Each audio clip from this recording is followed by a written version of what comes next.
President on this event, a very historic and significant event. His Excellency President Ferdinand E. Marcos arriving here at the Heroes Hall in Malacanang, together with the First Lady, Madam Imelda Romualdez Marcos. President Marcos and the First Lady have together seen through over the past 8 years the growth and the development of our country.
With the hymn of the New Society in the background, with the words very aptly describing the strength and the deeper values that we have instituted in our society, the New Society.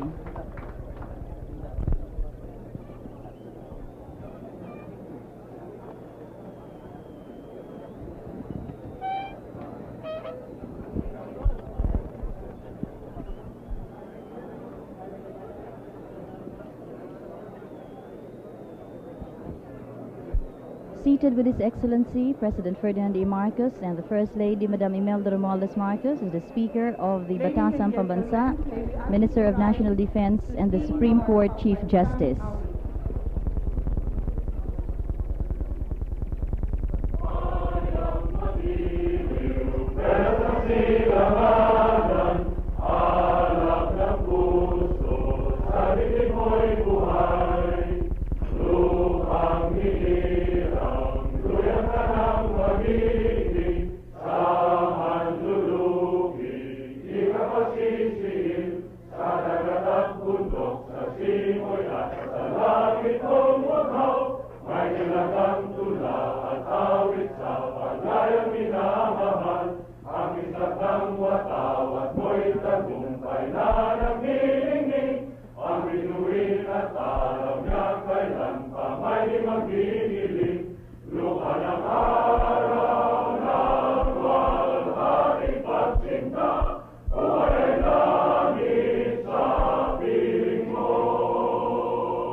Standing for the ecumenical invocation.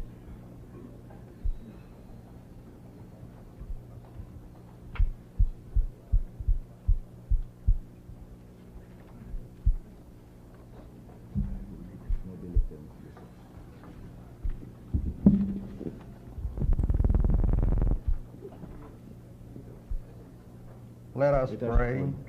Our Almighty God, the Lord of all nations, on this momentous occasion, we come to your throne of grace with hearts filled with thanksgiving.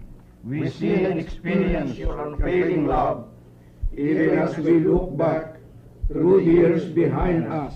With fear and trembling, we remember the perils and the crises which our country went through, and yet grateful for your sustaining grace, so that today we can see a brighter future of our country. We thank you for the leadership of our country, for its readiness to seek your guidance and will. We thank you, O Lord, for the gifts of fortitude which you have endowed our people, so that with faith and hope we courageously live and serve to bring about a day such as this. We thank you, O God, for giving our country men of dedication, courage, bravery, and unselfishness, in particular the active members of Pilkunsa, who would not rest until they see and realize what is best for our country and people. O Lord, we again seek your guidance and will as we face the greater needs and challenge of today. In view of your wisdom, our beloved President and all those upon whom we entrust the leadership and authority of our government, may their leadership continue to bring justice, peace, and prosperity in our land. Bless our people with honorable industry, sound learning, and a strong faith. Save us from violence and discord and confusion, from pride and arrogancy, and from every evil way. Defend our liberties and fashion us into an stable and united people, always concerned for one another, patriotic and godly. On this eventful and historic day, we humbly dedicate ourselves to you. Sanctify us by your grace, so that henceforth, as ever, we would not fail in meeting the greater crises and challenges of the present and of the future. May we continue to seek your will and purpose in times of success and victory. Fill our hearts with humility in times of prosperity. Fill our hearts with thanksgiving, and in times of trouble, suffer not for our trust in you and our confidence in our leadership to fail. This is our prayer to you, our one God and Father, in the name of our Lord Jesus. The ecumenical invocation by the representatives of the various religious denominations of the country.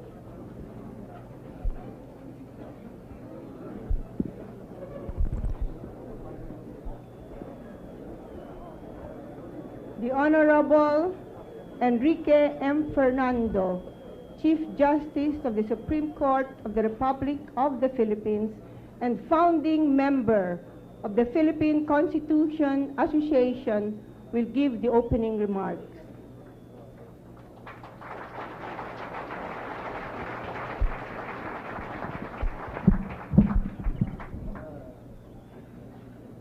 President and Prime Minister Ferdinand E. Marcos, our beloved First Lady, Speaker Macalintal, Minister Ponce Enrile, Minister and President Vilconsa Ponce Enrile, Vice President and Minister Assemblywoman Carmencita Ongsiaco Reyes, my brethren in the Supreme Court and my colleagues in the judiciary, the distinguished members of the Batasan Pambansa,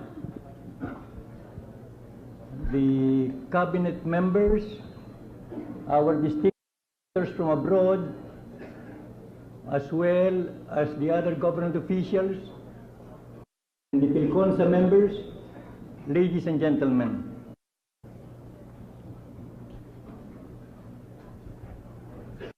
The ecumenical prayer impressed on each and every one of us the transcendental importance of this occasion. I am certain there will be more celebrations of Constitution Day, but to my mind, perhaps none of greater significance. An event long awaited is about to happen, and therefore there is the mood of expectancy in the air, as well as the feeling of joy and rejoicing. I am therefore greatly honored to have been asked to participate in this program.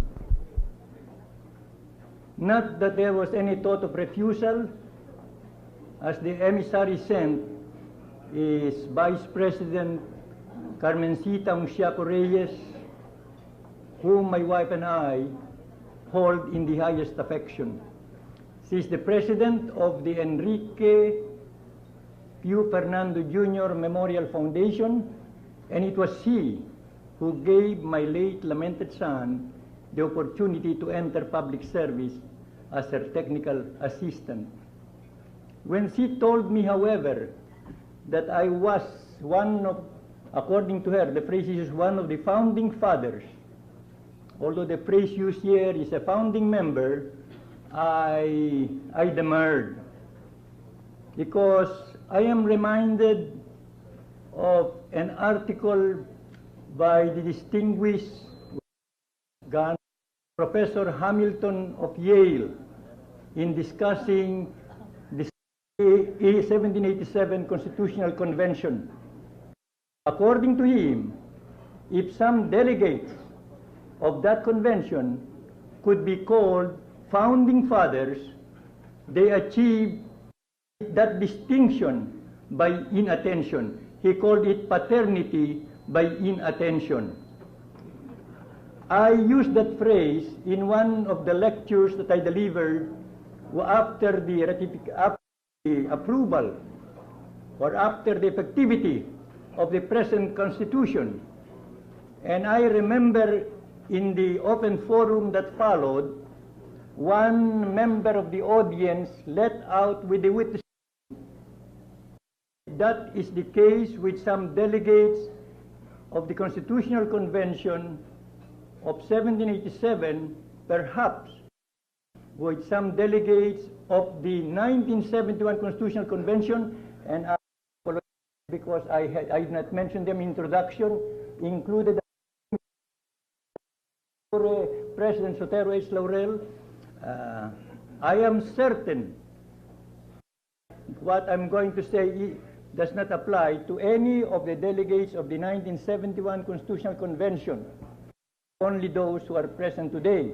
Because according to the gentleman, I'm just repeating what he said, if that were true of the Constitutional Convention, perhaps with reference to some delegates in the 1971 Constitutional Convention, they achieved that distinction, and they could be referred likewise, not likewise, but they could be referred as achieving that distinction of paternity by abdication.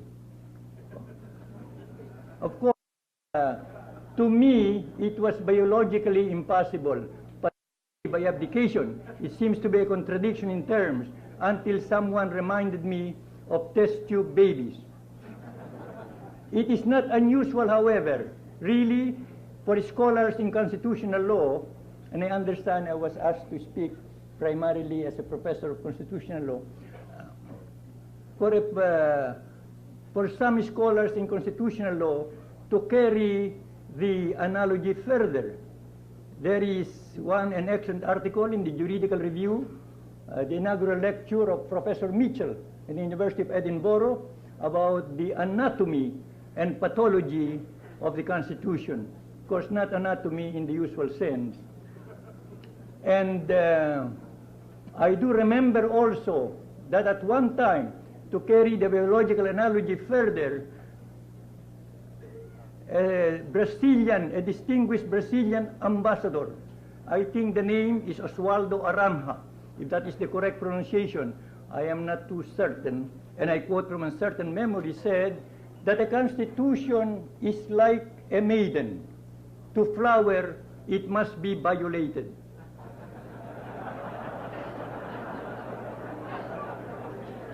Of course,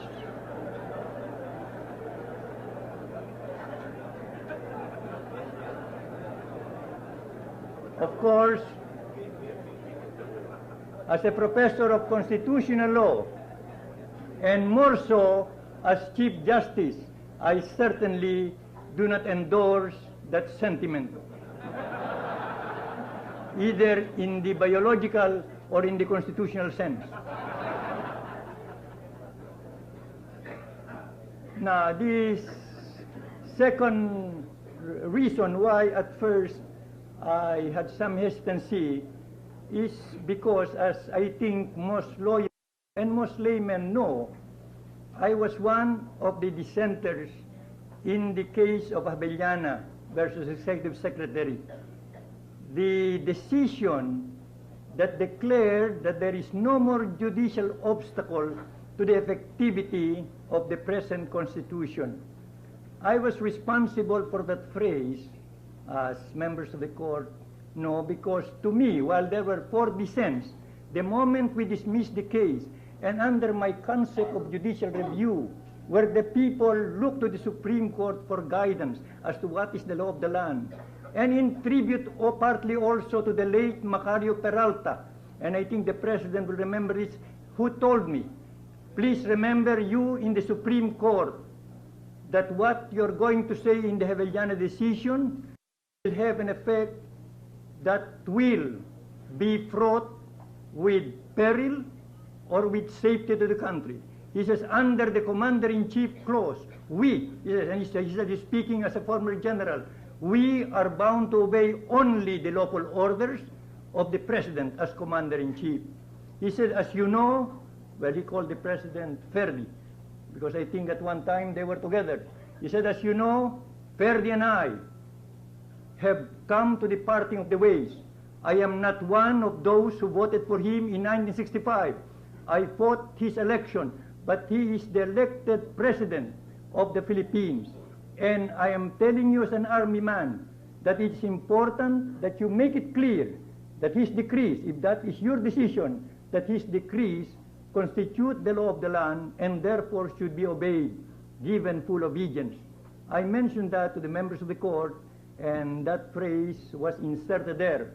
Although there were 4 of us who dissented not because of the lack of merit of the Constitution, but because we felt that while it was validly proposed, there were some steps in the ratification process which to those of us, there are 4 of us, including Senior Associate Justice Claudio Tiangqui, the main opinion being written by the retired Chief Justice Roberto Concepcion, and one of the dissenters being the late Justice Saldivar, who were quite insistent on a literal application, although we admit that as far as the participatory process is concerned, the inclusion of really in a wider base for the democratic process. But at the same time, those of us who dissented were of the opinion that since the Constitution is a political document, the moment there is an acquiescence, whatever defect there could be, was ratified. There was no thought, at least to my mind, that the Constitution is not impressed with merit, and I said so in my dissent.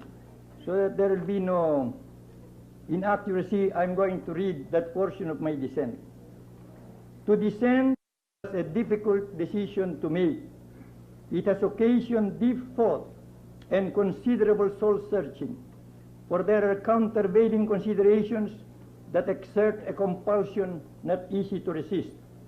It can be asserted with truth, especially in the field of social and economic rights, that with the revised Constitution, there is an auspicious beginning for further progress.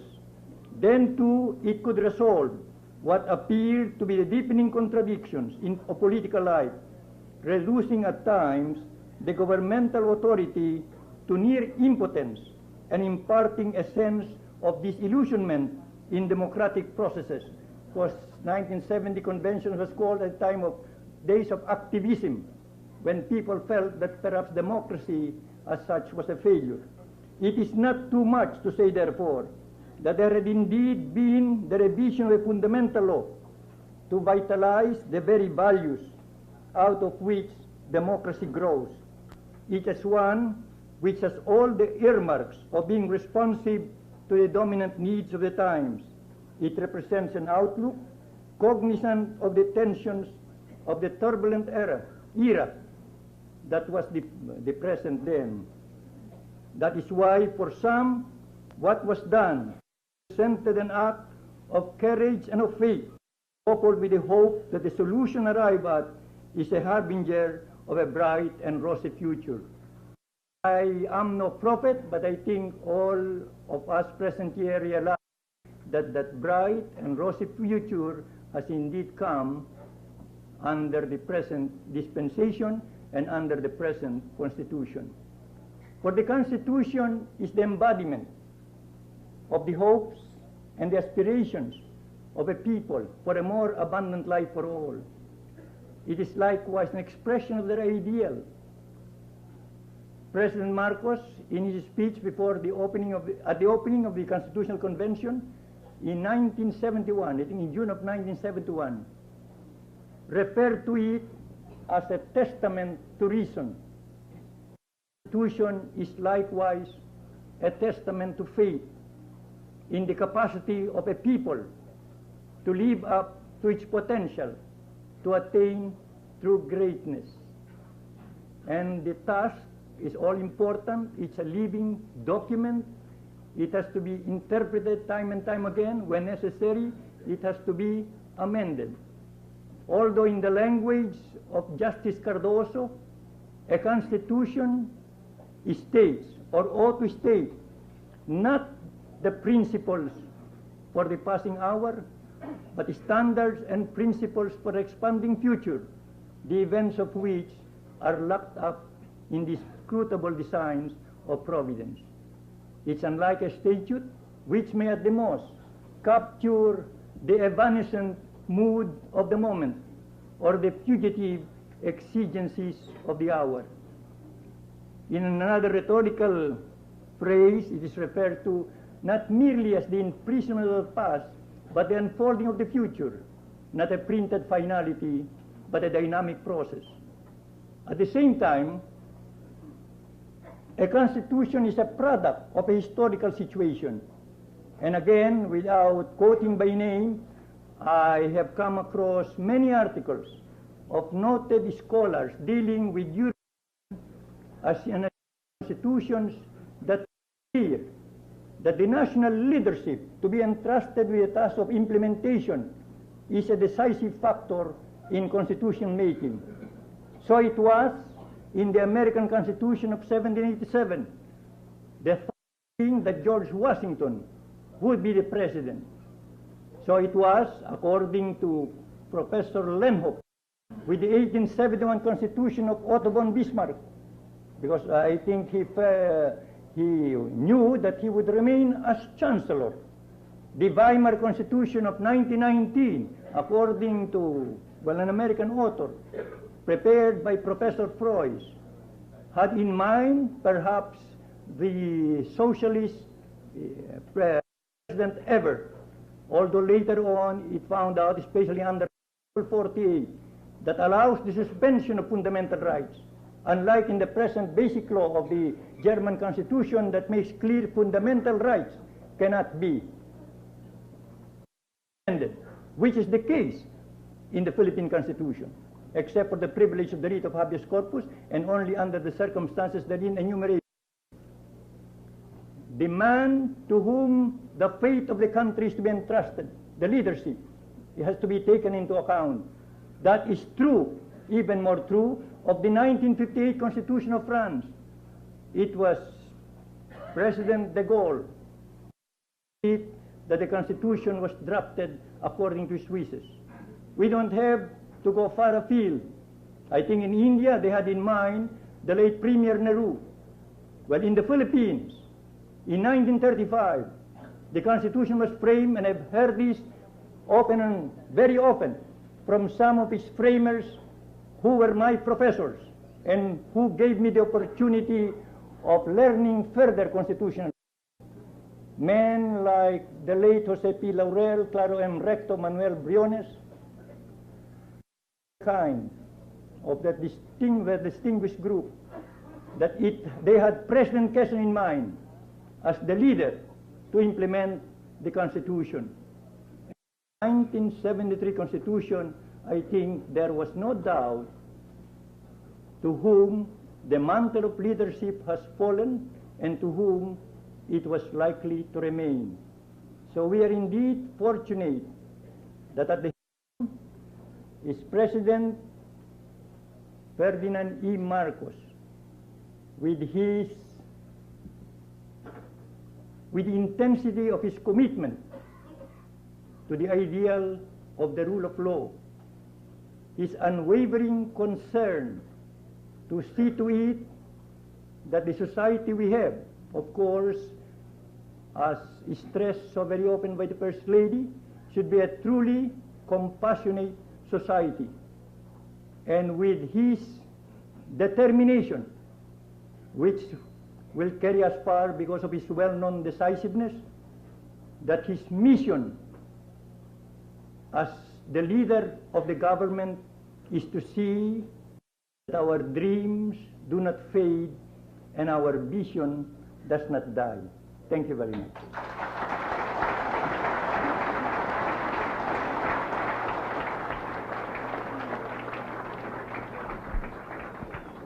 The Honorable Minister Juan Ponce Enrile, President of the Philippine Constitution Association, will introduce our beloved guest of honor.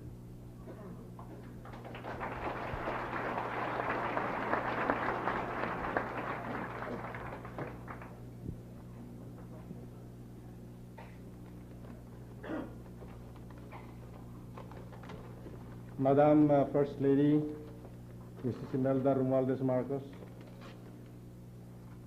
Mr. Speaker,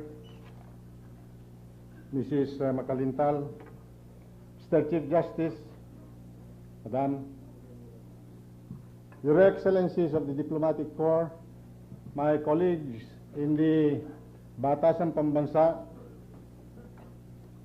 members of the judiciary and the bench, my co-workers in government, especially those in the military organization, my friends.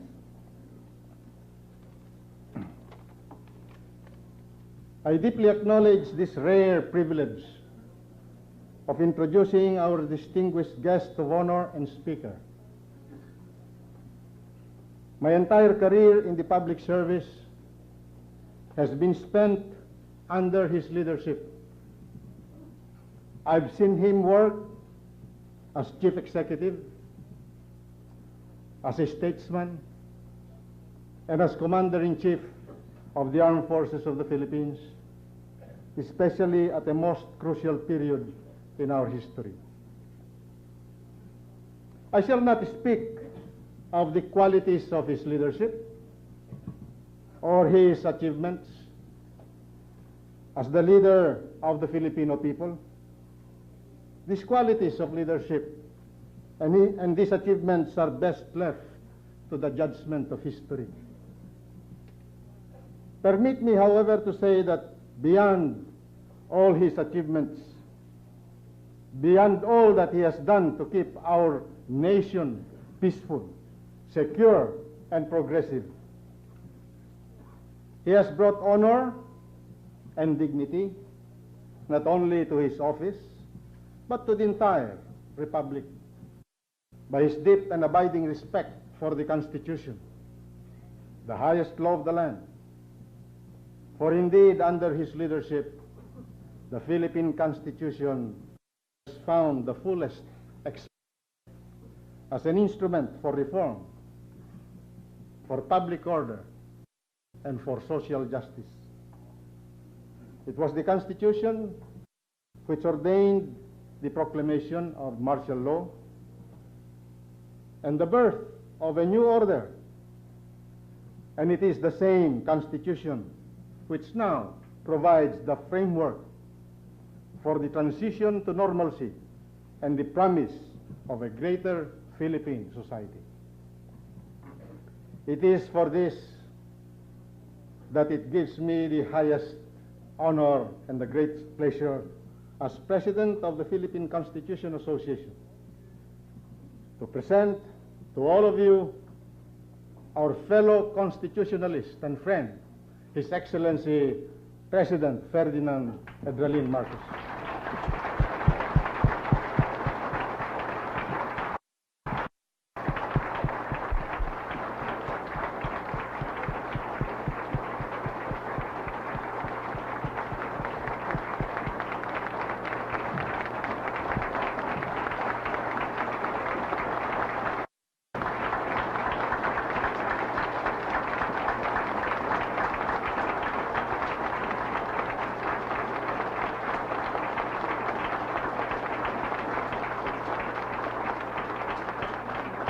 Thank you very much, Minister Juan Ponce Enrile of Defense. I greet the Chief Justice of the Supreme Court and Mrs. Fernando, the Speaker of the Batasang Pambansa, and Mrs. Macalintal, Assemblyman Carmencita, and of course, the lady who has jurisdiction of us here, since he's Governor of Metropolitan Manila and Minister of Human Settlements. I greet the foreign guests, special members of the Diplomatic Corps, the members of the Judiciary, the Supreme Court all the way down to the municipal courts, and our legislators, my fellow administrators in government, my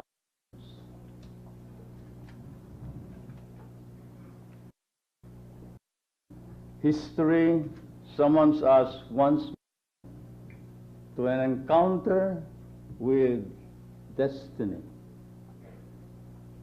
It is the privileged fate of generation, yours and mine,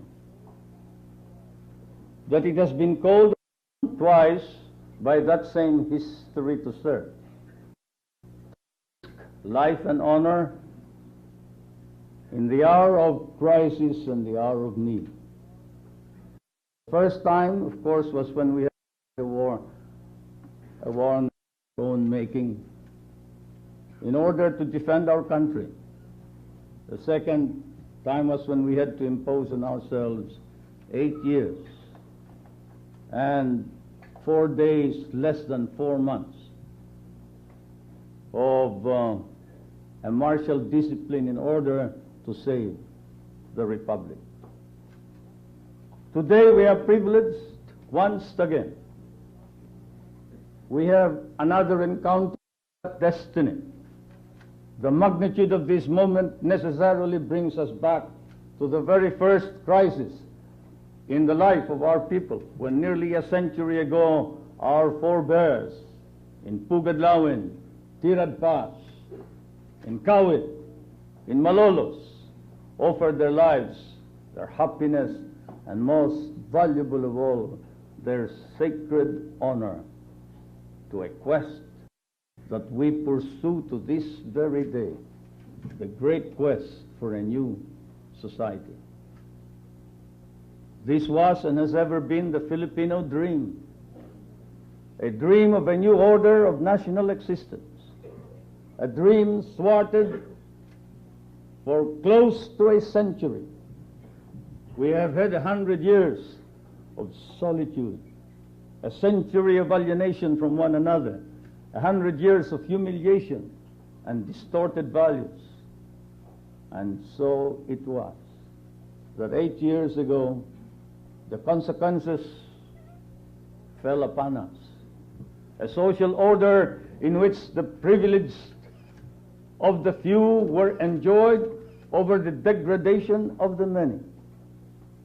In some, the social indifference of the elites spawned the rebellion, which we then call the rebellion of the poor, in which legitimate grievances were exploited by conspiracy and subversion to bring about the destruction of the Republic of the Philippines. The death of a nation through violent revolution. Indeed, the perils which threatened the Republic then were brought about principally by the failure of the elites, the oligarchy, incarnated in a political society which deluded rather than educated the masses of our people in the ways of an authentic democracy. We had a political and social culture that was dominantly populist and opportunistic.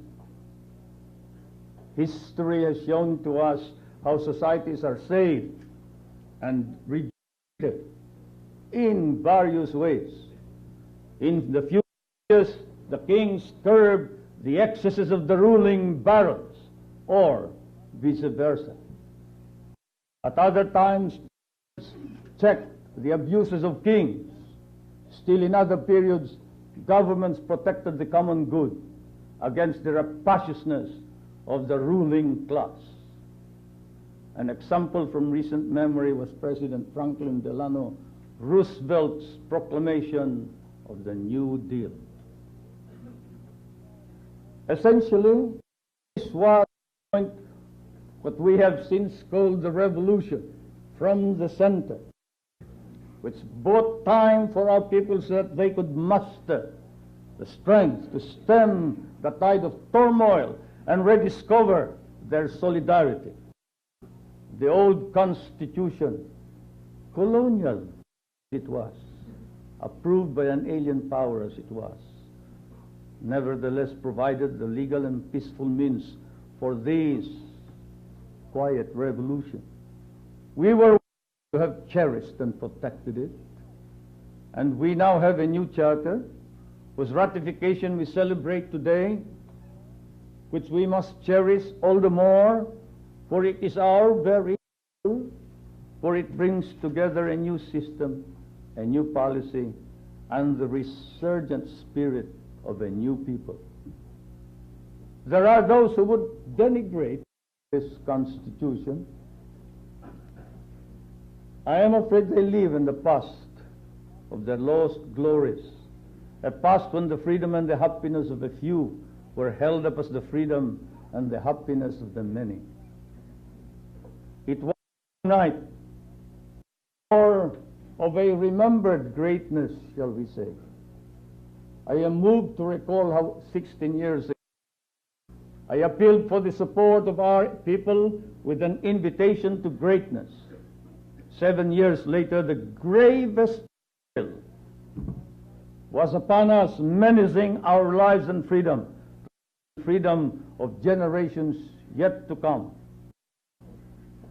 Anarchy, assassination, arson, pillage, destruction, immobilization of the economy, destruction of public buildings, and the proclamation that the new government would take over the Republic of the Philippines.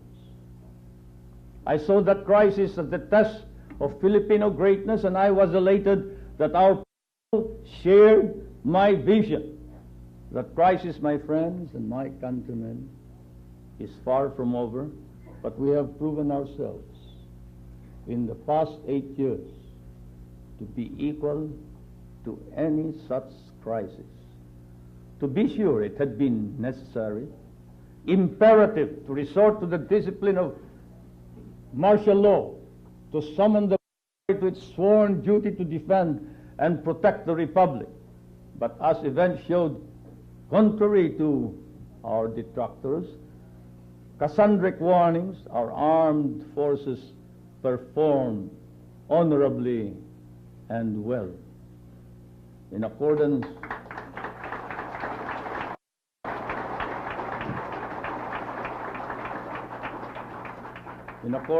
with the noble traditions of their warrior forebears, they upheld the Republic, but for the civil authority. They shall ever remain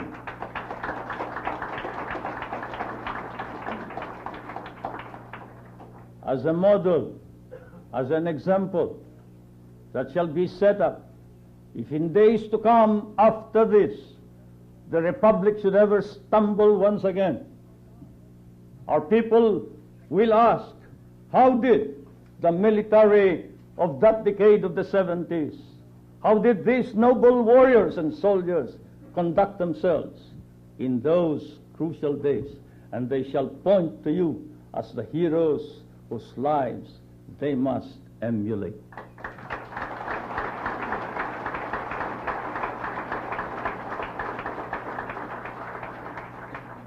Yes, we owe them the highest commendation. Words are inadequate to express our gratitude to the men of the military and to the men of the civil government who quietly subordinated themselves in many cases whenever there was actual combat. The martial discipline has restored the pride, nay, the self-confidence of our race, so that now we can look upon ourselves as equal to every vicissitude, every burden, every challenge. We can now accept without reservations the invitations to greatness, the challenges of the modern world. The cynical, the timorous, who would doubt this, had better look closely to what has transpired in this country in less than a decade, in the 8 short years of the new society. We have disarmed the criminal sin and significantly diffused the dangers of subversion, sedition, rebellion, and secession. All over the world today, you see the same symptoms spread out among all the third world countries. Fortunately, here in the Philippines, the symptoms have significantly and substantially been reduced. These were the results of the relentless and determined campaign to re-establish public order. 200 private armies were dismantled, 250 criminal syndicates identified and their members apprehended and neutralized, 650,000 firearms within a period of 2 or 3 years, of all classes, make, and variety, including artillery, machine guns, assault rifles, tanks, armored cars, and the latest models of sophisticated armaments. Perhaps 10 times more than the arms of the armed forces of the Philippines were confiscated or they were surrendered to the government. More than 2,000 ordinary criminals long wanted under unserved warrants of arrest before the proclamation of martial law were immediately apprehended and brought before the courts. The leftists and the rightists joining together in rebellion were successively apprehended, eliminated or neutralized, thus reducing the rebellion to small pockets of resistance in a few places. The colonial centuries-old hostilities in southern Philippines between Christian and Muslim brothers, which exploded 8 years ago into a formidable secessionist war, in which was estimated 20,000 fully armed men, some of whom were trained outside the Philippines, were set against the small garrisons of the police and the Philippine constabulary while we were fighting the leftist-rightist rebellion here in Luzon. This has been effectively terminated with the granting of amnesty to more than 37,000 members of the Moro National Liberation Movement.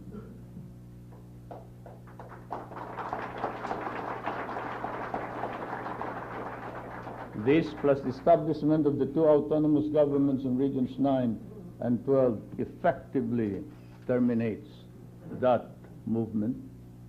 The armed forces of the Philippines and the intelligence agencies have succeeded in apprehending and immobilizing the leaders and the members of the Partido Nagkaisang Socialista Demokratiko ng Pilipinas, or SOCDEM, which differs from all other socialist parties in that it promotes violence. And so have the armed forces and the intelligence apprehended the leaders and members of the Light of Fire movement, which seems to be the umbrella organization covering all those involved in terrorism, bombing, kidnapping, arson, blackmail, as well as plots and conspiracies for the assassination of leading personalities in the military and in the civil government. But more than this, we have transformed the lives of millions of our countrymen. Land reform, the principal cause of the Hukbalahap uprising, because of the repeated failure of the landowner-controlled Congress to redress the grievance of centuries, was instituted. Some of you who are listening to me now belong to that rebellion, but you have joined the new society. I see here Mr. Luis Taruk, Assemblyman of representing Leyte.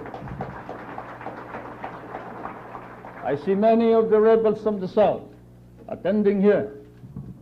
I see Al Calwan, the original field marshal of the Moro National Liberation Front. I see Commander Ronnie. I see Jamil Lukman. I see all these rebels who have raised the flag of intransigence against the Republic of the Philippines now joining hands in order to strengthen this commitment to the Republic for the maintenance of public order all over the land.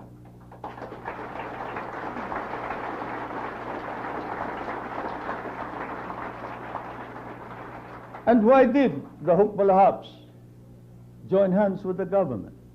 Because large estates were broken up and sold to the actual tillers of the soil. Because we immediately terminated the enslavement of the poor tenant farmer who inherited generations and generations of indebtedness without any possibility of payment whatsoever from his forebears to the landlord. This we immediately redressed with a single stroke of the pen.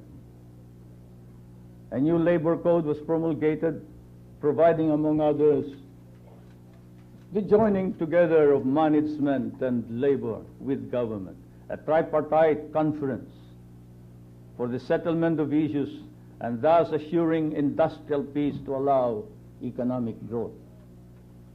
Social reforms also included the implementation of a nutrition program. There are now 4,000 day centers all over the land. Ours is a model which has been adopted by the United Nations. A health program, a family planning program which have were long denied the humblest and the poorest of our countrymen. Our educational system has been reoriented to meet the needs of social and economic development, with its emphasis on vocation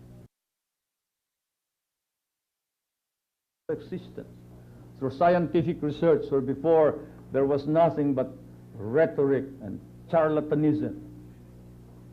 We have instituted the researches.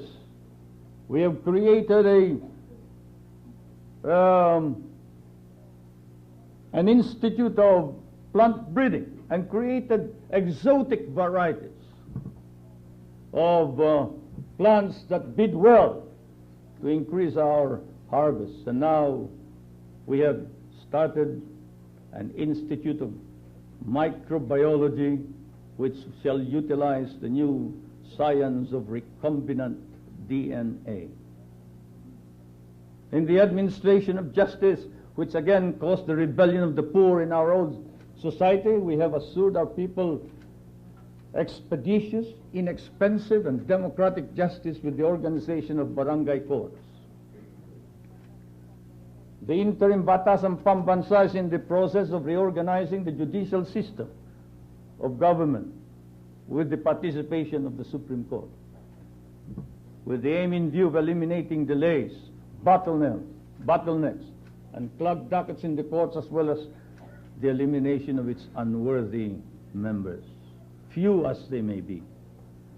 Our government has succeeded in reorganizing the National Prosecution Service and creating a nationally pervasive, free legal service under the Ministry of Justice.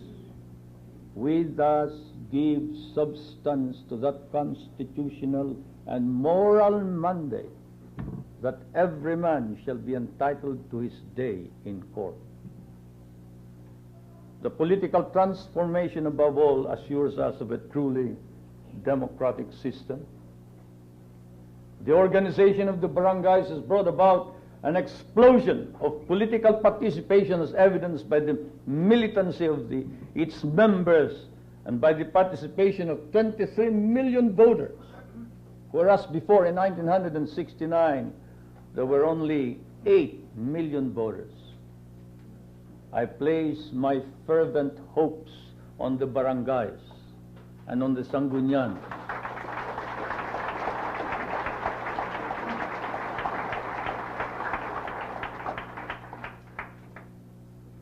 They are the testament to and the vehicle of popular sovereignty. With the barangays, power indeed has been returned to the people. Mabuhay ang mga barangay.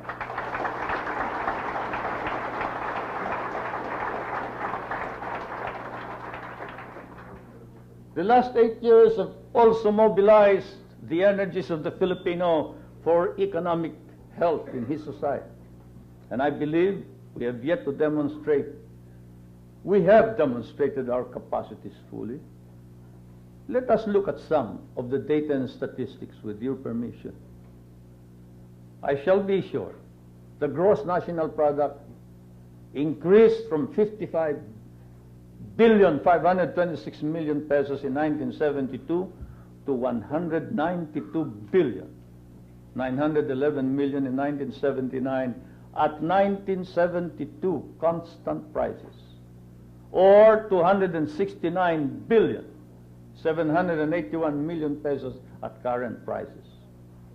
Collections of government from taxes have increased from 5.1 billion pesos in 1972 to 36.16 billion pesos in 1980. Total exports increased from 1.106 billion, 1 billion in 1972 dollars US in 1972 to 5,935,000,000, almost 6 billion in 1980. Showing the stability of the currency notwithstanding the present fluctuations of the dollar. The rate of exchange of the peso to the US dollar has barely moved from the 1972 6.67 to the 1979 7.37. Savings and time deposits have increased from 5,402,000,000 pesos in 1972 to 49,116,000,000 as of September 1980. Gross domestic investment has not only doubled, trebled, quadrupled, quintupled. From 11, it has increased to about 80 million. In 1980, while gross national savings increased from 11,679,000,000 pesos to 62,395,000,000 in 1980. There was a time when the debt service ratio before this administration was more than 40% of the dollar earnings the previous year. This has been reduced to 20%, and now, as of 1980, reduced to 18.7% of foreign exchange earnings in the previous year. Incidentally, on the question of indebtedness, when we took over as president in 1965, most of the indebtedness were short-term indebtedness, payable within 1 year, 2 years, 3 years, 5 years. More than 90%. All of these were immediately shifted or converted into long-term indebtedness for some reason or other, because of inefficient management of our affairs, because of our bad credit worthiness. We could not borrow any money from anywhere. The most that the World Bank could lend us before 1965 was $40 million. By 1975 and 76, the World Bank had changed its opinion of the Philippines so much so that it was ready to lend at a single time $500 million.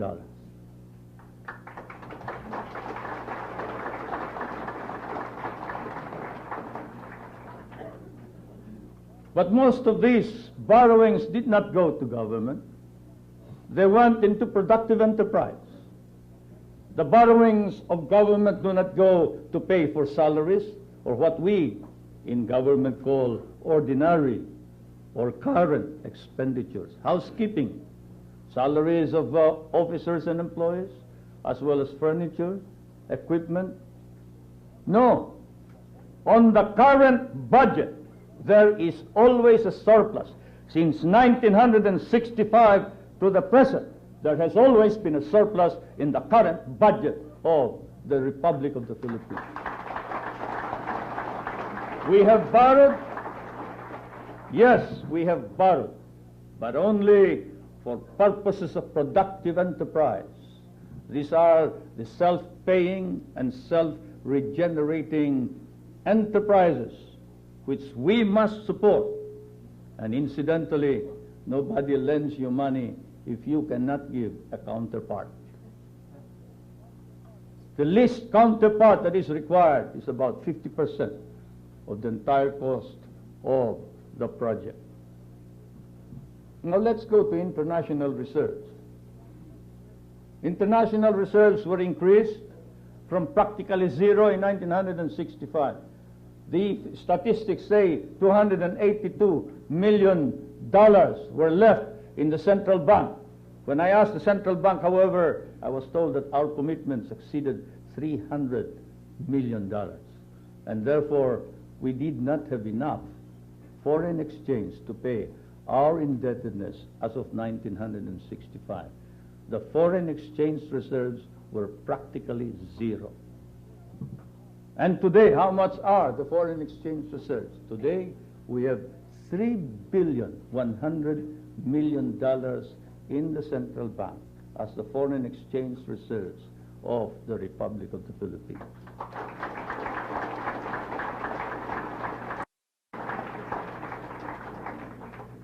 Finally, we speak of social indicators. How do all this affect the individual? What is his individual income? The per capita income, if we must talk in terms of all the people, has more than trebled from $214 in 1972 to $755 in 1980. And what do these figures mean to our masses, to our people? Some say the rich have grown richer and the poor have grown poorer. Well, we will not say they are blind to the facts. Let us say that they are prone to exaggeration. It is true, of course. The rich will grow richer because they have the funds and the capital, and we have no intention of confiscating private property. It is not a part of the ideology of the new society to confiscate private property and private enterprise. But we shall regulate wealth, and we regulate wealth so it shall not be utilized to brutalize the poor and the weak of our people.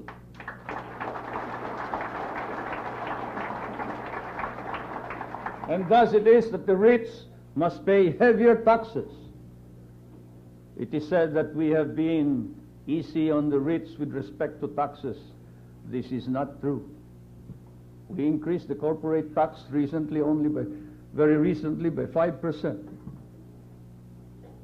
We increased the taxes on luxury goods, the goods that are bought by the rich, that are open only to the more affluent members of our society. Even in the case of oil products. Did you notice the difference between the tax between diesel fuel and industrial fuel and gasoline? It is a big jump, for it is the purpose of this administration that first of all, we shall not be zero. And today, how much are the foreign exchange reserves? Today, we have $3.1 billion in the central bank as the foreign exchange reserves of the Republic of the Philippines.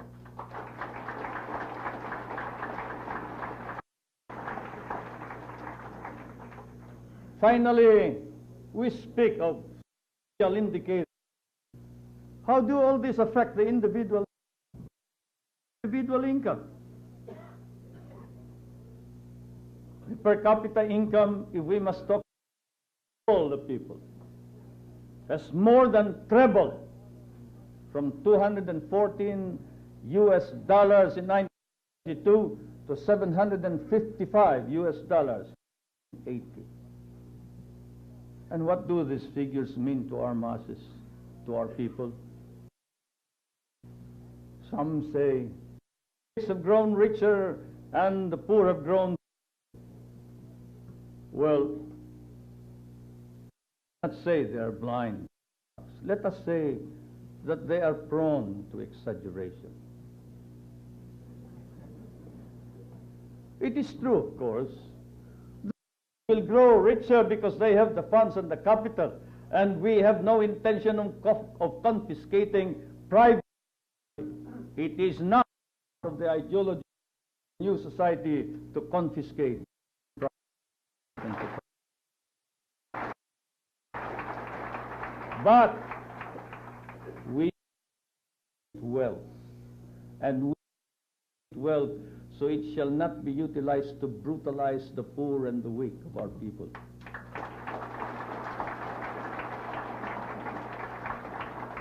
And thus it is that the rich must pay heavier taxes. It is said that we have been easy on the rich with respect to taxes. This is not true. We increased the corporate tax very recently by 5%. We increased the taxes on luxury goods, the goods that are bought by the rich, that are open only to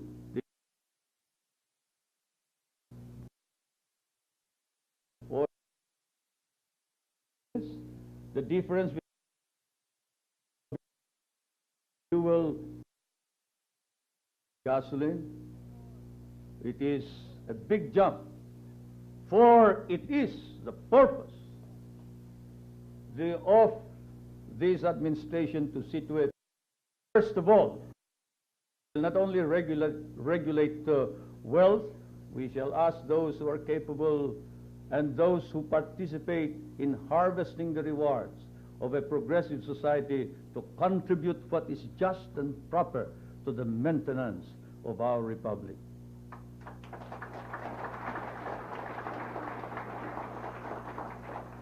Yes, have no doubt about it. The wealthy have been discouraged from exercising the ways of the old oligarchy. But I am prepared to think that of our people today have developed a social conscience that is growing day by day. How often have they come, the members of the cabinet, offering contributions to worthwhile and noble projects? How often have they quietly done their own planning in order to uplift the poor and the degraded race and people? Let it not be said that because they are rich, they are not patriotic Filipinos. Even the rich and the affluent country have acquired. This is one of the developments of the new society.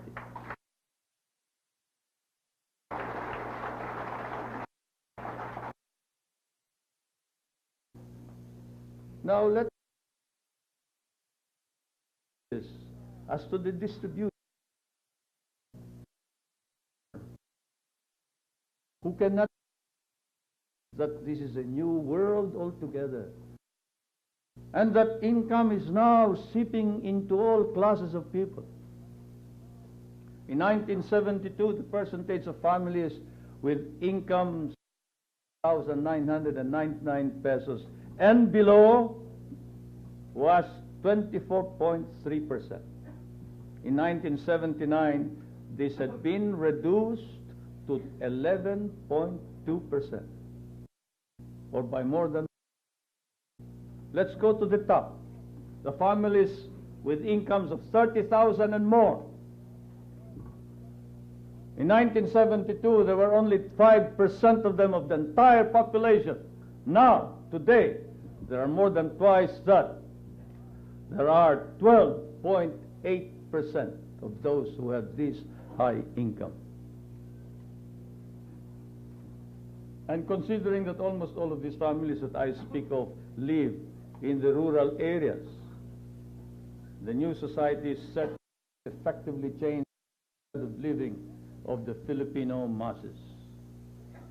Finally, the effective minimum wage has increased from 4 pesos and 75 centavos in 1972 to 23.30 to 24 pesos and 70 centavos in 1980.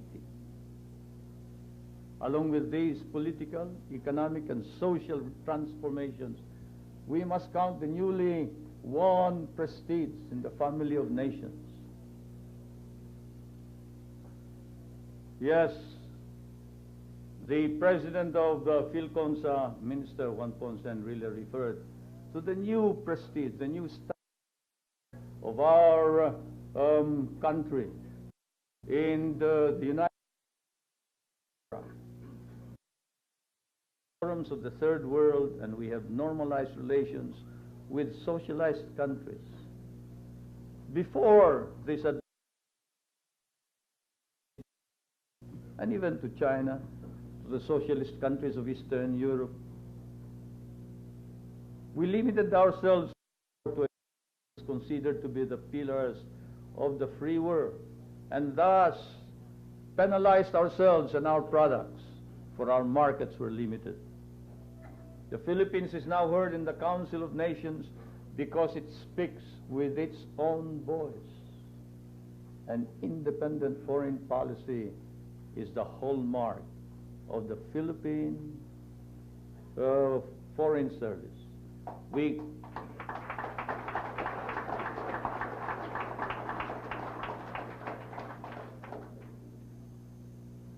all independence, and we do not. Political independence must be won every day. Every time there is any threat or doubt cast upon that independence, not only the leadership but the citizenry must rise up and protect that independence. After much agonizing negotiations with the United States of America, in fairness to this ally of ours, recognized what is undeniable, and that is the sovereignty of the Republic of the Philippines over all the military bases of the Philippines, including that of Subic Naval Base and Clark Air Force Base, against the doctrine which indicated that America retained sovereignty over the bases.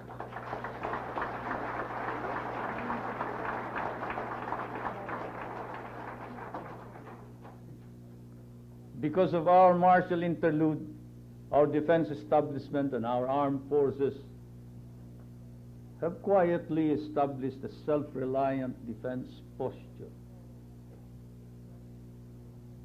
As you know, defense and military establishment is not prone to publicizing its achievements or to bragging about its capabilities, but very quietly, in the past 8 years, not only has it trained its personnel to meet any contingency, whether internal or external, it has systematically organized not only its own activities, but civil industry to meet most of its requirements. The government, which itself needed reforms in the crisis of 1972, has been reorganized. How many have we kicked out of government? More than 6,000. In the armed forces, more than 8,800 men. Very few people know that. We kicked out of the civil government 6,000 officers and employees. And many of them are still facing cases and charges before the Sandigan Bayan and the Tanud Bayan. In the armed forces of the Philippines, we punished 8,800 officers and men over a period of 8 years. let no man say that we have not exerted the utmost diligence in maintaining discipline in the enforcement of our laws and Constitution under the Republic of the Philippines.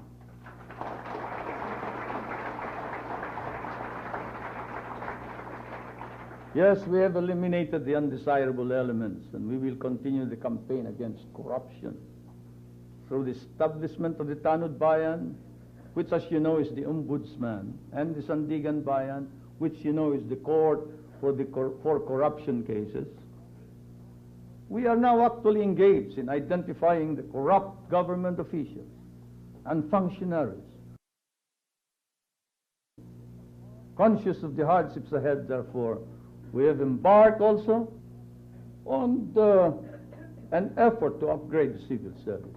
And now we have also met head-on this problem and crisis on energy. We have accelerated the energy program, which includes the intensified search and prospecting for oil and gas and other hydrocarbons within our jurisdiction. We have discovered and are beginning to exploit new coal deposits. The entire island of Semirara, we discover, is coal. Deposits in Cagayan Valley are all over the entire valley. In Bicol, Mindanao, and Samar. We've discovered geothermal sources. 8 geothermal units or geothermal centers of energy are operational. 6 are being constructed. We are next to the United States in the volume of electricity coming from geothermal sources. Hydroelectric power is moving on. As you know, the biggest in Southeast Asia is being put up in the Magat, Isabela. We have discovered Mars gas or surface gas. We use biomass, dendrothermal. Many countries here represented, including France, Germany, England, have lent us money for the dendrothermal projects, and the Scandinavian. We have discovered exotic plants which produce juice and burn like gas. By only yesterday, the other day.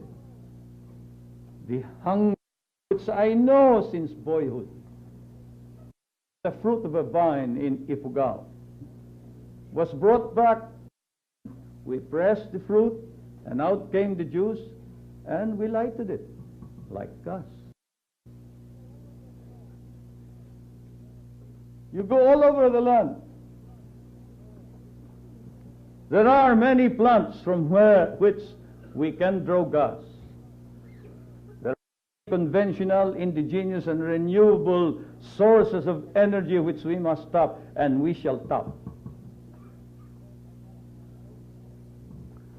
At this point, I must note the number of rural households that have access to electricity.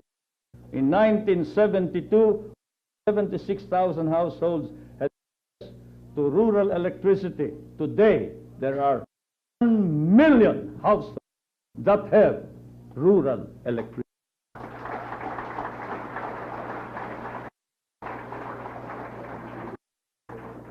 We are next in the United States, rural electrification. No other the way we develop rural electrification. This increase is symbolic of the renaissance of the Filipino. Then, of course, the renaissance of our political life. In less than a decade of the democratic revolution, it is inevitable that this would be translated in spiritual terms. The renaissance in our culture, the rebirth and growth of the arts, music, painting, dance, film, literature. And why? What is the importance of this? How often has song, dance, music, literature, flame the rise up to attain the ends of freedom. How often have our forebears, the propagandists of the last century, used literature in order to lay the moral basis for a rebellion that would free our country? Culture, tradition, belief in our past, this is the unifying force. We look back, we trace the roots of our identity, and we discover that no reason to be so humiliated and to for the race. We have contributed our people's genius to the arts of this century. We have also rediscovered our ancient art forms, our spiritual heritage. In doing so, we have rediscovered ourselves, the Filipino.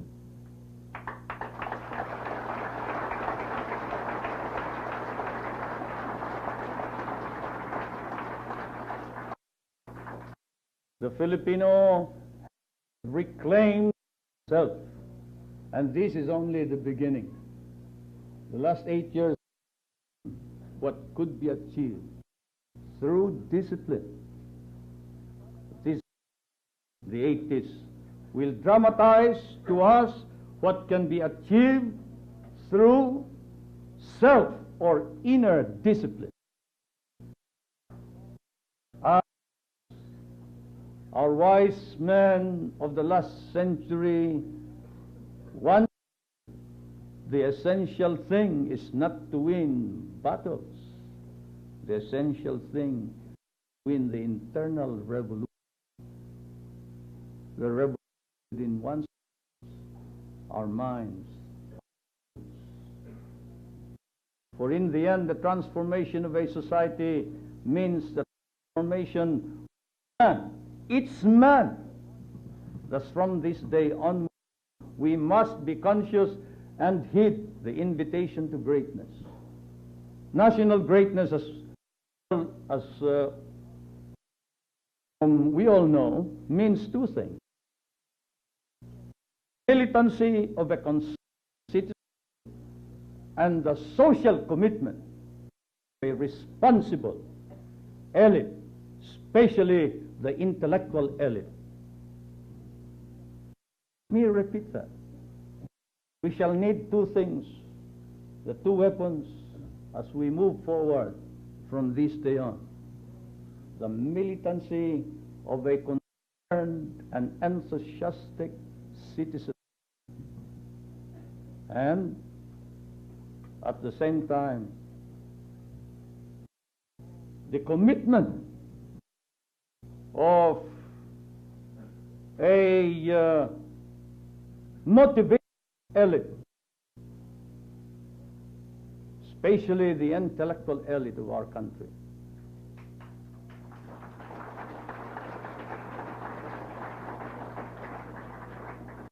We have had their support.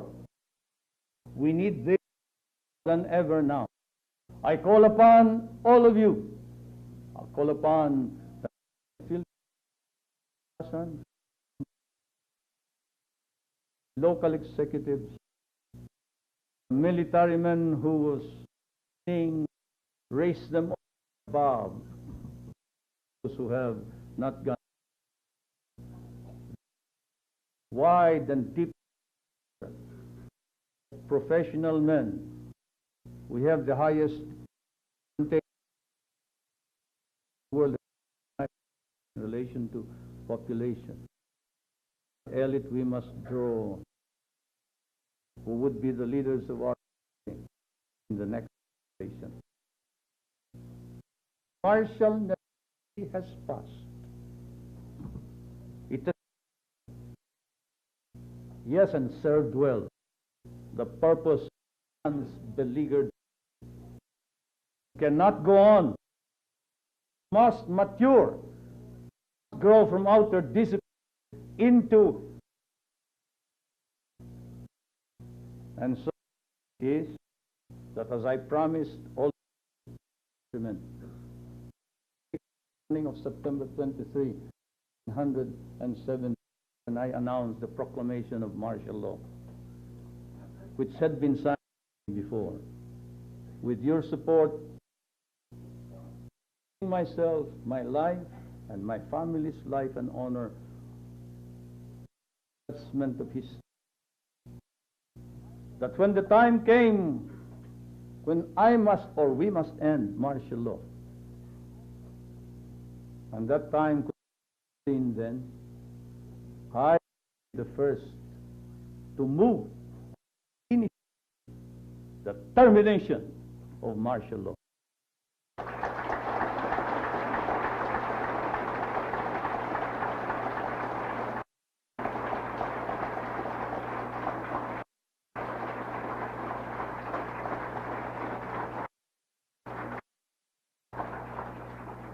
I have listened to you, our people. I have heard your doubts, your anxieties. Never outright into the lifting of martial law. And I have prayed to the Almighty for guidance.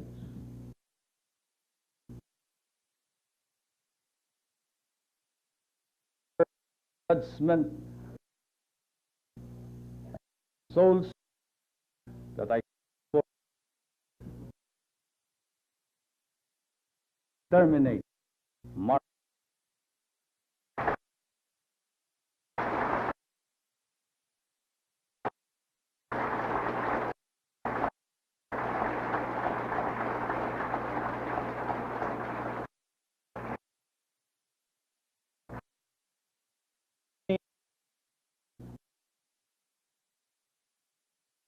time of crisis.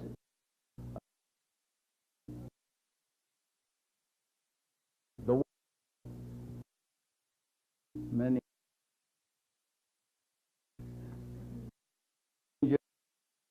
protect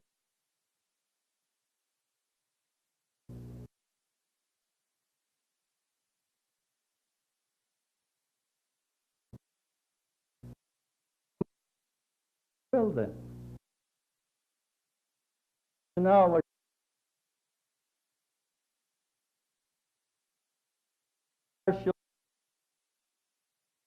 shall bring you and freedom.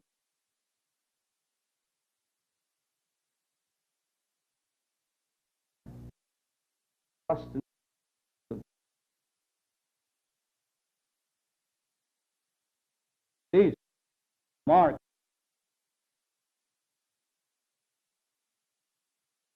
and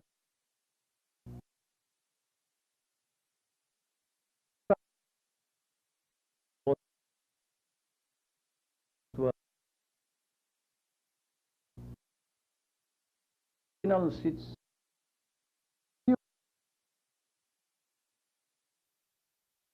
and drink life.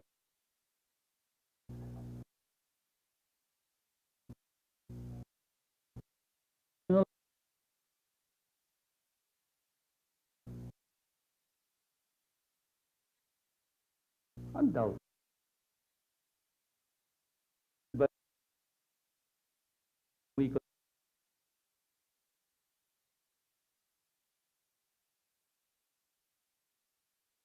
if there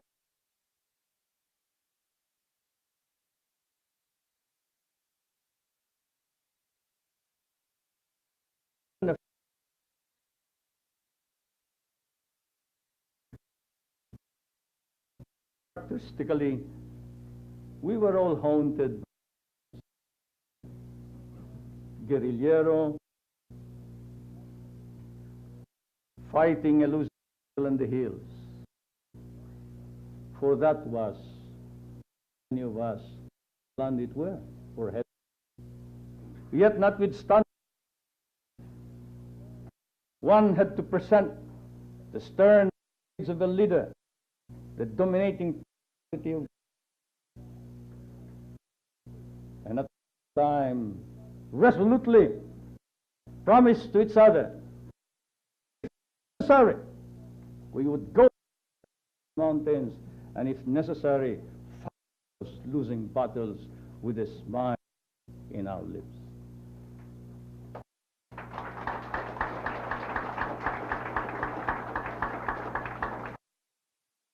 Support of the people to do that.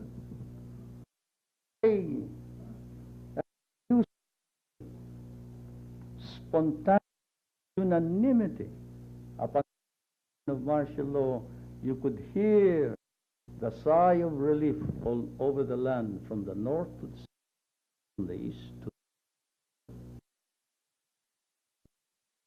that we retain trust of people. States of be tempered credentials of legality and constitution. This way was it. The commander-in-chief, of course, was contrived by as a device to consolidate power of colonized people.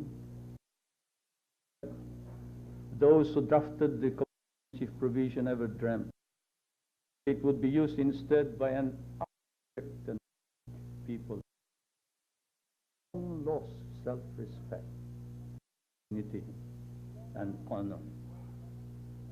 In the long run, to be quite candid, the intellectual adventure is more exhilarating, inspiring.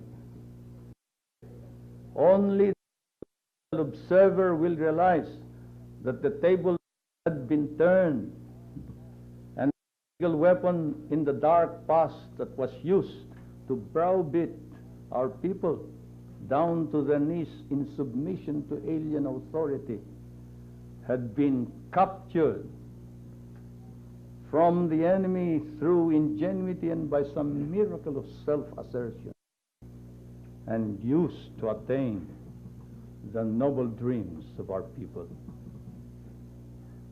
And so as I now sign this proclamation in full view of our nation and the world at large, I am profoundly conscious of the tasks that remain, hoping that we shall not lose the momentum of our achievements, so that those who shall come after us may carry the quest of a greater, a brighter world, a new society. I pray now, and I ask you to pray with me, as I prayed 8 years ago, that I am doing, that we are doing the right thing by our people. For the end of martial law does not mean the end of our efforts, of our needed reforms, of our struggles, of our sacrifices. The passing of the martial necessity does not carry with it the passing of all the burdens, especially the heavy ones. There will be more tests for our capacity, for our resiliency, our strength as a people. Together we must pass these tests, surmount all crises. And so, as I have said, I sign in your presence, proclaiming the termination of the state of martial law throughout the Philippines. I say, we have just begun.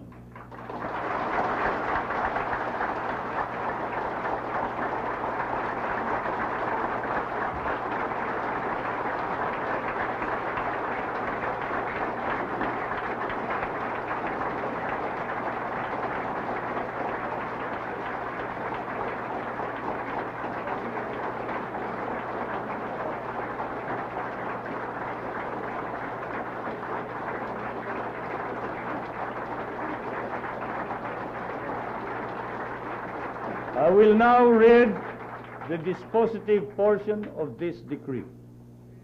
Now therefore, I, Ferdinand E. Marcos, President, Prime Minister of the Philippines, by virtue of the powers vested in me by the Constitution, do hereby revoke Proclamation 1081, proclaiming a state of martial law in the Philippines, and Proclamation number 1104, dated January 17, 1973, declaring the continuation of martial law, and proclaim the termination of the state of martial law throughout the Philippines, provided that the call to the armed forces of the Philippines to prevent or suppress lawless violence, insurrection, rebellion, and subversion shall continue to be in force and effect, and provided that in the 2 autonomous regions in Mindanao, upon the request of the residents thereof,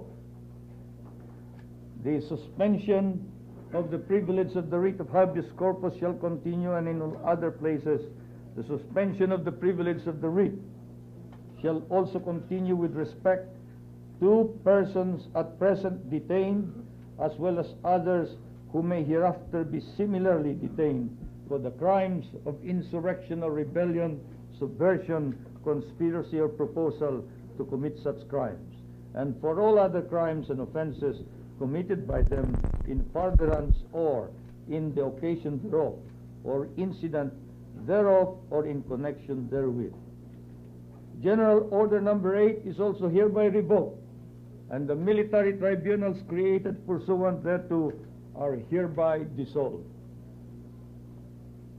Pursuant to Article 17, Section 2, Paragraph 2 of the Constitution, all proclamations, orders, decrees, instructions, acts promulgated, issued and done by the incumbent president constitute part of the law of the land and shall remain valid, legal, binding, and effective even after the lifting of martial law, unless modified, revoked, superseded, or altered by subsequent proclamations, orders, decrees, instructions, or other acts of the incumbent president, or unless expressly and explicitly modified or repealed by the National Assembly or the Batasan Pambansa.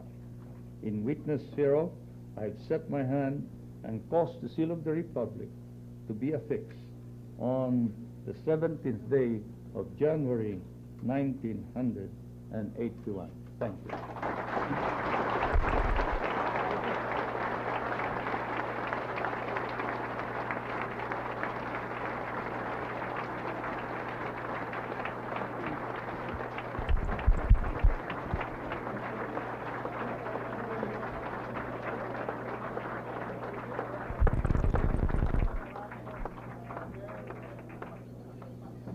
His Excellency President Ferdinand E.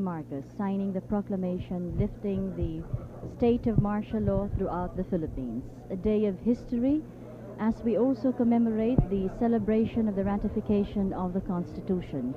His Excellency stands of the past 8 years, the formulation and the creation of the new society.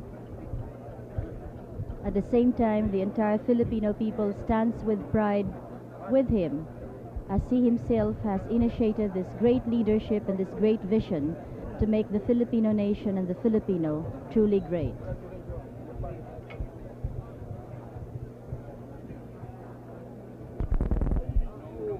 It certainly has been a very historic, emotional, touching moment. Clearly, no doubt, there is a certain dimension to this affair here that one cannot capture in words. The men of the military, the armed forces of the Philippines, General Espino, General Ramos, General Abad, General Sarmiento, General Pars, Commodore Alejandro, they're all going and talking to the First Lady and the President. As I said, it's been quite an emotional moment here at the Heroes Hall in Malacanang. The First Lady obviously touched by the eloquence of the President and the forcefulness with which he delivered this address, and the very deep sense of leadership, patriotism, and faith that the President evidenced in that address this morning. He has always maintained his faith in the integrity of our nation and our people, in their good sense, and the fact that they have stood by him through all the moments of anguish, difficulty, and crisis. and very clearly he is depending and relying on that particular level of support and faith in him, as he mentioned in his address. A large group of people crowding around the presidential table with the President and the First Lady. We see members of the diplomatic corps here who are still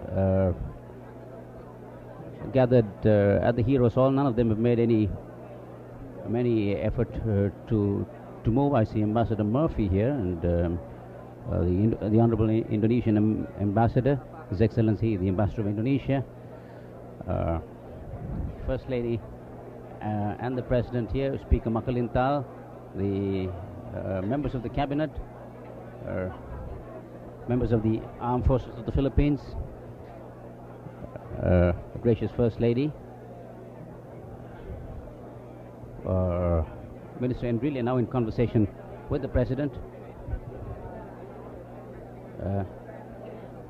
As the President so eloquently pointed out in his speech this morning, it's a question of faith, and very clearly our people have strengthened their faith under his leadership and will continue to do so. The achievements of the past 8 years under the leadership of President Marcos have clearly indicated that the people by and large are behind him, have supported him, and he has called for them to continue that support with the same resoluteness that they have shown in the past.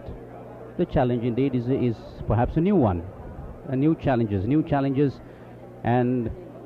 but as I said, it is an emotional moment for all of us here who have in a sense been a part of this, the President moving down this way towards us with Speaker Makalintal and the First Lady.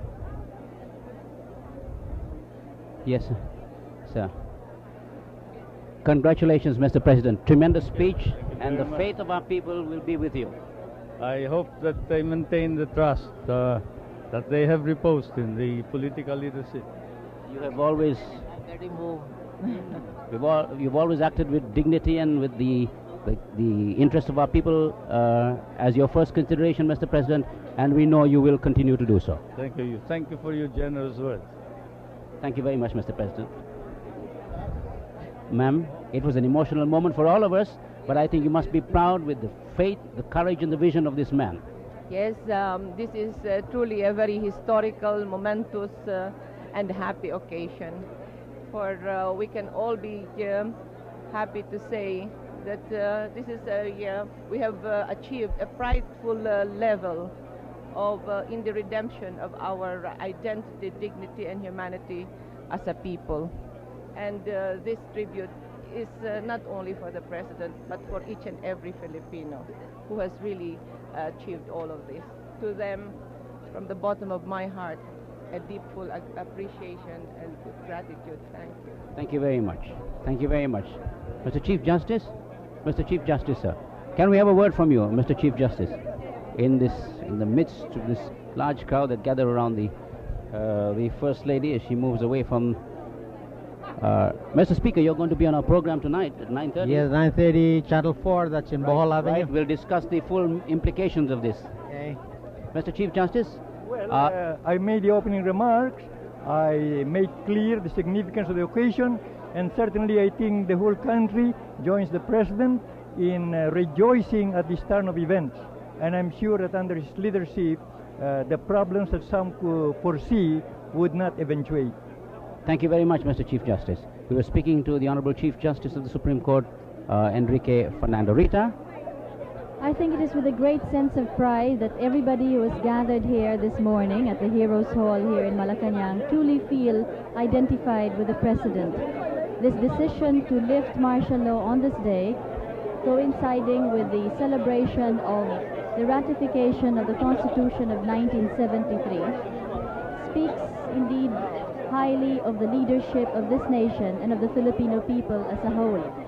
We have, as I've said earlier, gathered here not only our high-ranking government officials, but also the members of the diplomatic corps who have witnessed this historic occasion. As the President has said, he has addressed himself firstly to the Filipino people and to the world, and it indeed goes down in the history of our nation to have weathered through this crisis of the past 8 years and have been able to prove to ourselves with deep pride and conviction that we can carry on without the outer constrictions of martial rule. Rita, is the President still finding great difficulty moving out of the hall? Everybody around him, around the President and the First Lady, seeking to congratulate him. I wonder whether I'll get a few words from the Chief of Staff of the Armed Forces of the Philippines, a very quiet gentleman who does a very good job, General Romeo Espino. The President, General Espino, paid the Armed Forces full tribute for the manner in which they conducted themselves during this difficult 8 years. What do you see your role in the days ahead? We'll have to, I feel that there'll be no change in our role. We'll continue as we were doing, because we were not doing anything unusual during the last 8 years, but keep the peace. And you will continue to keep the peace and defend the Republic as good soldiers normally do? Yes, indeed. Thank you very much, General Espino, the Armed Forces Chief of Staff, General Romeo Espino, saying that there won't be any particular or any special change in their role. What they did was keep the peace as they are expected to do, and they will continue to do so. So he sees no real change in the role of the Armed Forces of the Philippines. We'll move around to get more reactions from different people. I see Cesar Miraflor, the former Comelec Commissioner Cesar Miraflor. Good morning, sir. What are your initial reactions to the President's speech? Oh, well, I was near an American, the one who paid a tribute to him last night, Mr. Gavilte, and he said, I have never heard a speech like that before. He was a consultant of President Johnson, and he was all praise for the President, and we're proud of it. And as a man who was involved in the Commission on Elections, as a member of the PhilConsa, you must have some special thoughts about this. Oh, yes. You know, I used to say that martial law was from the beginning in the laws approved by America. From the instruction to President McKinley, Jones Law, the 35 Charter, approved by President Roosevelt, martial law was there. And martial law continues. It is of American origin, and we respect it. Thank you very much. Former Comelec Commissioner, now member of the PhilConsa, Cesar Miraflor. Thank you very much, sir. Rita? The President has just passed here, milling through a very thick crowd that stretches out to congratulate both him and the First Lady. Indeed, as we've said, it's an emotionally packed day for all of us who've gathered here, and perhaps for the entire Filipino nation. One of the most splendid addresses delivered by the President on this occasion, stressing with great pride the deep conviction not only of the leadership of the nation, but of the entire Filipino people. We have seen how over the past 8 years we have weathered through this crisis, and the crisis government that has survived the many conflicting areas, and finally on this very day we see the beginning of the greater responsibility and the greater task ahead. Rita, when the martial law proclamation was first made public, the letters of instructions, the presidential decrees, the man who was in the forefront of our television screens for many, many years was the then Minister of Public Information, Francisco Estatad. He has seen the passing of time through 8 years, and there have been nuances in the developments and in this passage of time, and he perhaps, like the President and perhaps Minister Enrile, must feel particularly deeply on this occasion. Mr. Tata. Yes, indeed. The lifting of martial law, particularly the reading of the dispositive portion of the proclamation by the President, rekindled some memories. I was before the cameras in 1972 for something like 2 hours reading the original proclamation, and from the time on I was consistently on camera explaining decrees, proclamations, general orders, and as you very well know, I served the position for almost the entire length of the martial law regime. I left the government only in January last year, and indeed I must say that something in me was moving, was touched all the while that I was listening to the President. And of course, you must look with a deal of optimism to the future and the challenges it poses. Well, I think we owe it ourselves to look at the future with confidence. The past 8 years have been years of challenge. Many areas I think we have done very well. In other areas we may not have done as well as we wanted to. But I believe there is basic unity within the nation that could propel the government in its move forward. And that I think that we have come to recognize that the progress of this country will not lie purely in the effort of government, but will come from the collective effort of all sectors in the society, with all the sectors interacting with government. Well put, sir. Thank you very much. Assemblyman Francisco Tata. Rita is with Ambassador Murphy. Rita? Yes, Ronnie, I have here Ambassador Murphy of the United States of America, together with the several chiefs of missions of the diplomatic corps, have attended and witnessed with us this proclamation of the President.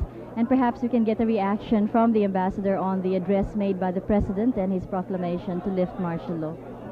Well, certainly, I found it a most forceful, eloquent statement on the part of the President about the background of what had motivated him to declare martial law back in 1972, and the reasons that have now convinced him that the time has come to lift it. We do think that his move is timely. We think, I would say that it's an important step in the right direction, and we very much welcome it. Against the background of the incoming new administration of the United States of America, how will this affect further the relationship between our two countries? I think it would be wrong for me to speculate on the future of relations of the administration, which is not yet started, but I think, as I say, this is a very positive step, and I'd rather not speculate too much on the future.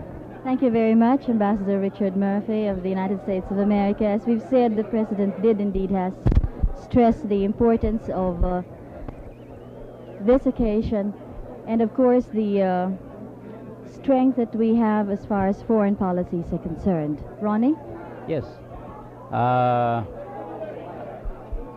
We were moving around to Minister Australia. Minister Australia, Minister of Agrarian Reform. Well, martial law, when it was instituted, one of the most significant moves by the President, aside from the proclamation instituting martial law, was the land reform effort of this government, the freeing of the tenant from the bondage of the soil. How has that program progressed this past 8 years, and do you think that at this stage there's enough impetus for it to carry through? You know, Ronnie, that was really the most historic thing that the President did, and no other President have done that. The first step he did upon declaration of martial law was declaring the whole country a land reform area. That is decree number 2. The second was the emancipation of tenant farmers from the bondage of soil. That is presidential decree number 27. And after 8 years, we made a report to the President that we have finished the land transfer operation. We have actually transferred the land to the tenant tiller. And that is the most historic thing, I believe. Not because I'm handling the program, and I am happy that the President entrusted the whole program to me. Now that the President lifted the martial law, it is another historic event. It is just as historic as when he declared martial law. I see. Now, as the President himself has pointed out, the farmers own the land they till, they live better, they work harder, they are an integral part of our society. That's right, Ronnie. You go out in the countryside, you will notice that the farmers had never had it so good under martial law, under President Marcos. But there are going to be challenges ahead, no doubt. Yes, of course. We will see to it that we have to protect the gains we have made. We will not allow it to be negated or nullified. Thank you very much. Our Minister of Agrarian Reform, Conrado Estrella. I'll move across and see whether I can get a few words from Minister Virata, who is actually being interviewed by...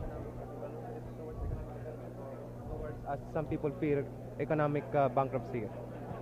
Well, I really don't know why all of these bad words are being used now, of economic bankruptcy. There is no such thing. We are developing. Our per capita income has increased.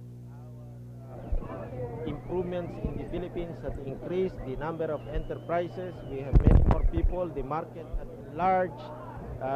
We have gained international standing as far as credit is concerned, and I do not see the point why our own people will say that we are in the brink of disaster, of bankruptcy.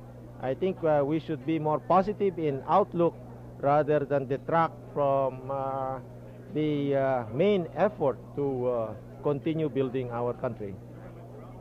Okay, thank you very much. Rita, are you? Yes, Rita. Ronnie, I have here the president of the Integrated Bar of the Philippines, Mr. Ed Angara, who has been very much involved in many of the legal discussions during the martial law days. And of course, with the helm of the Integrated Bar of the Philippines, we have had many programs and analyses from his end. And perhaps we could have a post-martial law analysis from Attorney Angara.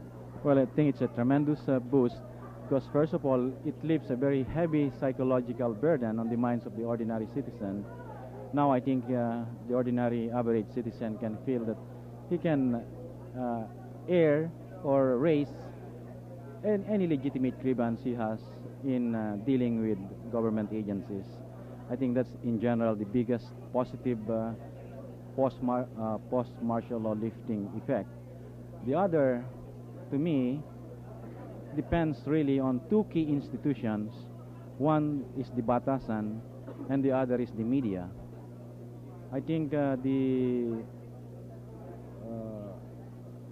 positive impact of the lifting of martial law will continue and will remain to be positive as long as the members of the batasan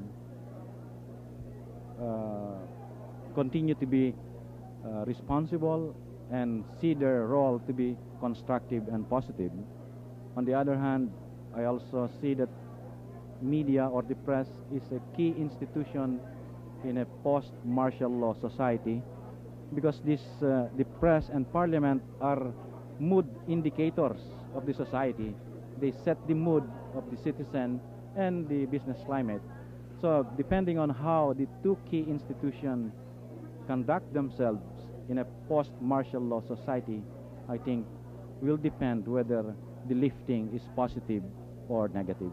How about from the point of view of legal practitioners? From the point of view of legal practitioners, I think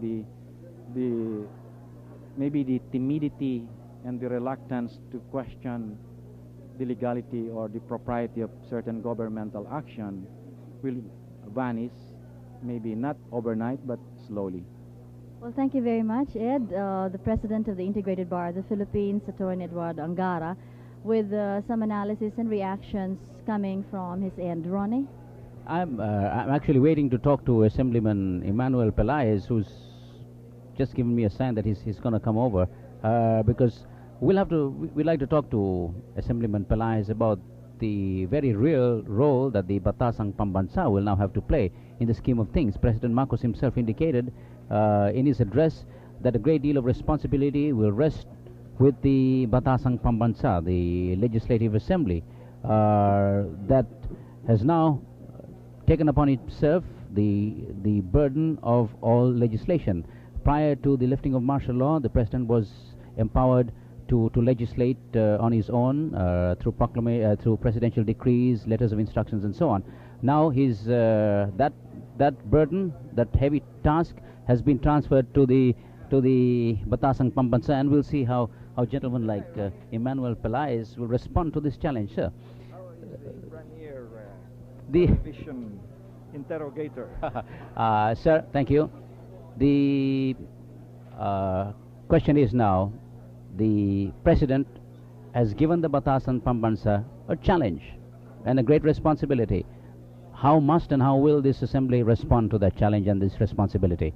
Well, as a matter of fact, we have talked this over, and just a few minutes ago, a group of Batasan members have agreed to file a resolution. Firstly, to congratulate the President for his successful stewardship of the country under martial law, especially in defending the security of the country. And secondly, to express the sense of the Batasan and of every member to renew its determination to carry on with the gains of martial law until we shall have reached that point where we can shift to the elections of 1984 and elect a regular assembly. I could sense among my colleagues in the Batasan as we were listening to the President that while the feeling was one of elation, at the same time there was a sober realization of the fact that the ball is now with the people and primarily the Batasan Pambansa. It was also quite an emotional moment. Yes. Oh yes. Well, whenever you make a change, you already know what is there, and then you plunge into something unknown. For 8 years, as the President said, we have been under martial law discipline, and as he said, there are those who still doubt. We're like a patient who has been sick, and having been cured, the doctor tells him to go take the first steps and go and fend for himself. And there is some doubt, but I do believe that with all the groundwork laid under martial law, we will be able to come out with a newly invigorated democratic society. Sir, a newly invigorated democratic society will also mean a level of responsibility on the members of the opposition. What do you look for in this opposition as it looks today?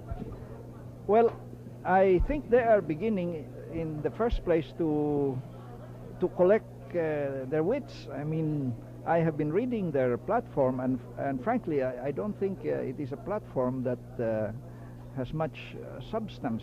They are taking the first faltering steps, if you will permit me, for instance, on the matter of American military bases. Several months ago, the opposition said, we are for the dismantling of these bases.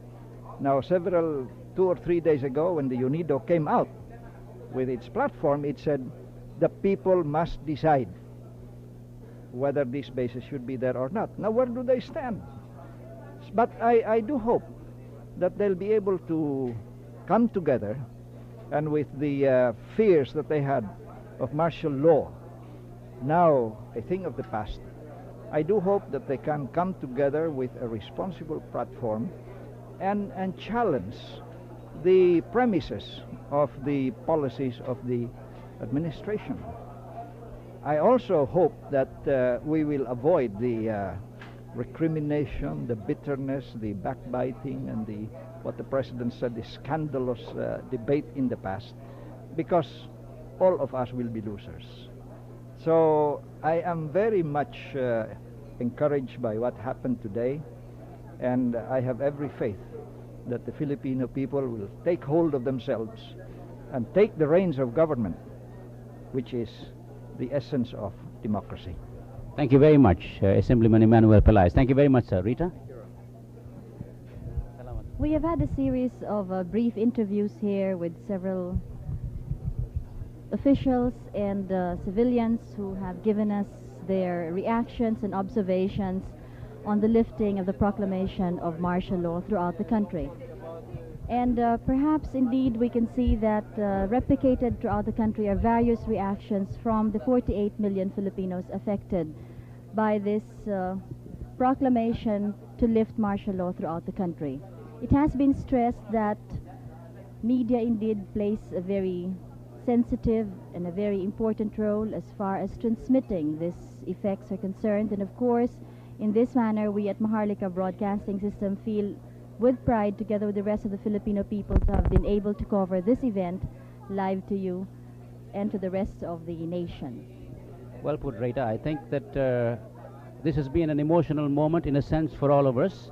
As I said at the beginning of this telecast, when President Marcos proclaimed martial law, he was all alone. Today, when he lifts it, he is with a broad cross-section of our people. And that must tell you something. That this man over these 8 years has received recognition for his stewardship of our and of our people. As Rita has said, media, and as many has talked to, said media, electronic media as well as the print media will have a very